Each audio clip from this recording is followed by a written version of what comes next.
Our final guest here today is a person, a man, that is so close, so special to my heart. He is my mentor. Welcome, sir. Thank you.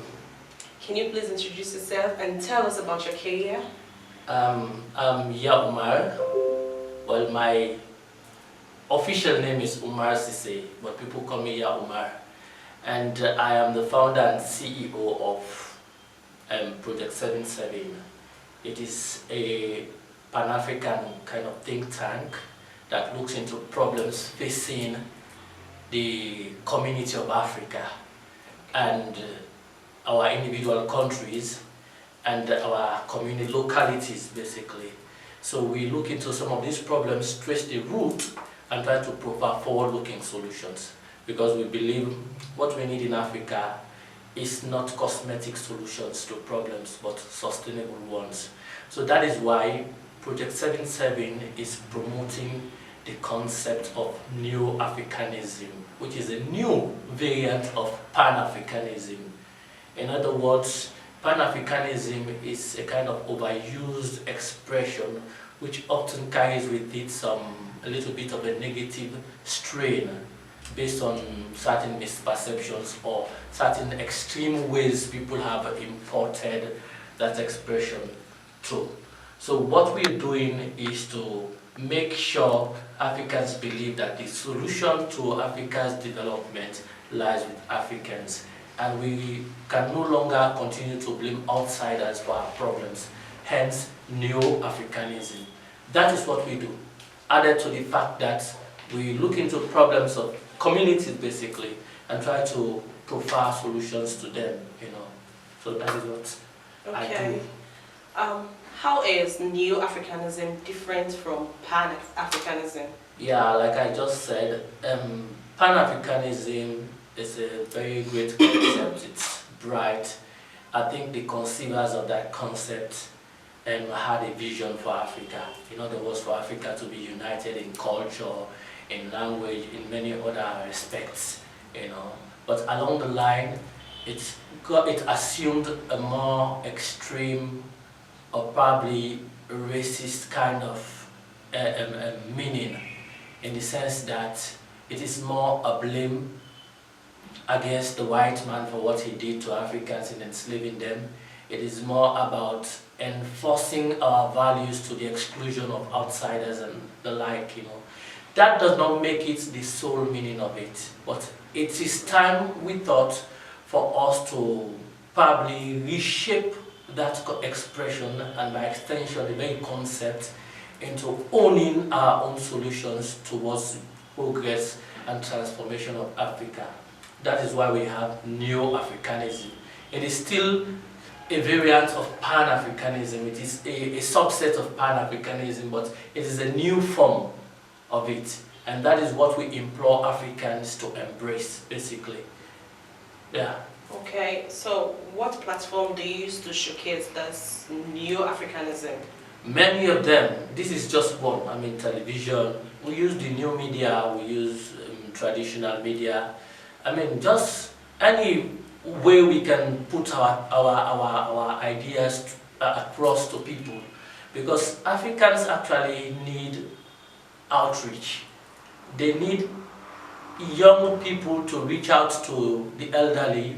They need platforms where the elderly can also reach out to the young people, so that people with certain ideas can spread it across the continent for all of us to a large extent prosperous, because that is where our vision is. We need an Africa that is prosperous. We need an everyday African that can afford a square meal for the day, that can have a very decent and affordable housing, one that is sure to drink potable water, and one that would go to the market and purchase goods and commodities at an affordable rate. That is the kind of Africa we are targeting towards. That is why Neo-Africanism explores various pathways to drive that message home. One such is approaching even governments, because these are the most direct people we deal with that influence the lives of people. They have the mandate of the people. So oftentimes we do it through advocacy and some other educational means. Okay. Yes. What's your observation about people with talent, young people with talent? Yeah, my observation is we have talents aplenty in the continent. We have people with various skill sets. First of all, every human being is endowed with one talent or the other. You only have to discover it and pursue it. The challenge with us in Africa is because we are not very interactive at the family level. It is often difficult for the parents to discover the talents of the kid at a very young age. Oftentimes the kids or the young people have to stumble upon their talent as they grow up. So that is one challenge, because the educational system, the parental system in Africa is a little bit too restrictive, Okay. in the sense that it is more led to straitjacket modes of communication. So because of that, people don't get to be expressive at an early age, so they don't get to know their talent at an early age. But I believe we have talents aplenty in the continent, and the only challenge to them expressing their talent is often the system they find themselves in. Like, for instance, if you are a musician, you have the talent, you can sing and all, but you are not sure of having the right producer or engineer to give you the kind of song, or to look at you and say, okay, this is the kind of beat that suits this kind of track. Because oftentimes laziness sets in with our engineers, and because people hardly reap from the proceeds of their talent, they are not much motivated, and people have to go the extra mile to really get an opportunity to be seen and to be heard in their talent. That is one challenge. There's little market, in the sense that, of course, Africa has a 1.2 billion person market. There's huge potential in it, but how many of these people are willing to actually buy and subscribe to the produce of some other person? That is another thing. Oftentimes people want to cut corners with people's creativity. Yeah. People don't want to pay for services, and because of that, the service provider or the people with creativity and talent don't get to reap the benefits of their talent. So that is an observation.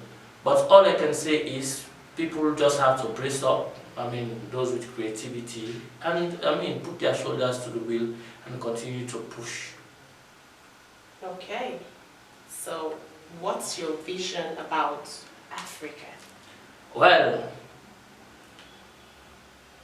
to see one that is self-reliant, a continent where the people do not have to travel to the next land for them to be assured of success in life. Okay. Yeah, I want to see an Africa that is politically stable, with little or no conflicts, in the sense that all of these civil wars taking place in the Cameroons and the CAR, all of these come to an end. I want to see an Africa with a very vibrant African Union that is not just a club of old people, who sit in diplomatic settings and are afraid to tell each other the truth. I want to see an Africa where the prisoners of conscience are one too many. That is the kind of Africa I want to see. An Africa that can produce what it feeds on. Okay. An Africa that can export unique products that are typically African to Europe and other parts of the world. That is my vision of Africa. An Africa that will import less, Okay. especially foodstuff that people feed on. Alright. So what would be your advice to young people out there? My advice to them is to surmount the challenges of their immediate surrounding. It can be very challenging. The stereotypes is way too much in Africa. Our governments are largely corrupt. Our institutions are not very much supportive. So all of these, you just take it like a game you're playing. You have to surmount the hassles, you know. It's like you against the system. So you have to try to beat it positively and try to be as law abiding as you can. That way you would have helped to transform your continent and by extension your life. You know, you would have improved your life because that is the thrust of humanity. You know, you self-preserve. In the process, you learn to impact on others. You know, so pretty much that is my vision and that is my advice to people with creativity. You know. Okay, thank you very much and thanks for watching. This is how we come to the end of this session. My career and I. Don't forget, be here tomorrow, same time, with the same channel, My Career and I. I'm your host, Moijueh.